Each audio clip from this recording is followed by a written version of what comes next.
அதிமுக ஜெயித்தால் யார் பிரதமர்? கேள்வியால் கலாய்த்த டிடிவி.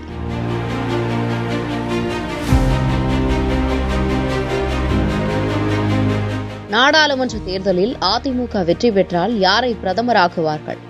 எடப்பாடி பழனிசாமி ஐயா, ஜெயக்குமார் ஐயா, விஜயபாஸ்கர் ஐயா என்று கேள்வி எழுப்பியுள்ள டிடிவி தினகரன், திமுக கூட்டணி தலைவர்கள் வந்தாலும் அவர்கள் கூட்டணியில் பிரதமர் வேட்பாளர் யார் என்று கேட்க வேண்டும் என்று மக்களிடம் பரப்புரை மேற்கொண்டார். இல்ல ஜெயிச்சு யார பிரதமராக்க போறாங்க? பழனிசாமி ஐயா, இல்ல ஜெயக்குமார் ஐயா, இல்ல விஜயபாஸ்கர் ஐயா, இல்ல செந்தில்நாதன் ஐயா, இல்ல இங்க வேட்பாளரா ஒருத்தர் போட்டிடுறாரு, அவர் ஜெயிச்சு அவர் பிரைம் மினிஸ்டர் ஆக போறாரா? நம்ம வேட்பாளர் ஜெயிக்க வச்சீங்கன்னா பிரைம் மினிஸ்டருக்கு போய் நம்ம தொகுதிக்கு தேவையான திட்டங்களை பெற்றுத்தர முடியும். சிவகங்கை மாவட்டம் காரைக்குடியில் பாஜக வேட்பாளர் தேவநாதனை ஆதரித்து அவர் பிரச்சாரம் மேற்கொண்ட போது முதலமைச்சர் ஸ்டாலின் போல் மிமிக்ரி செய்த அவர் மதுவை ஒழிப்போம் என்று பேசிய திமுக ஆட்சியில்தான் போதைப் பொருள் கலாச்சாரம் பரவி வருகிறது என்றும் குற்றம் சாட்டினார். முதலமைச்சர் என்ன சொன்னாரு? ஒரு சொட்டு மது கூட இல்லாமல் செய்வேன் அப்படின்னாரா இல்லையா?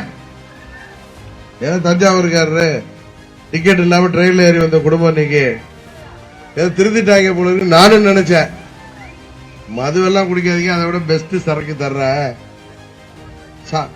ஜாஃபர் சாதிக்கு சரக்கு 1000 கோடி 2000 கோடி இறங்கி இருக்கு, சாப்பிடுங்க. போதை மருந்து கலாச்சாரம் இன்றைக்கு தமிழ்நாடு மூளை முடுக்கெல்லாம் பரவி இருக்கு.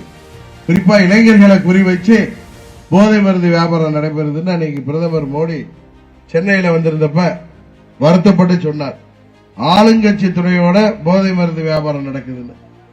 இதற்கெல்லாம் காரணமாக இருக்கின்ற திமுகவிற்கு எதிராக இது விடியல் ஆட்சி இல்ல விடியாமூஞ்சி ஆட்சி என்பதற்காக மக்கள் எதிராக இருக்காங்க.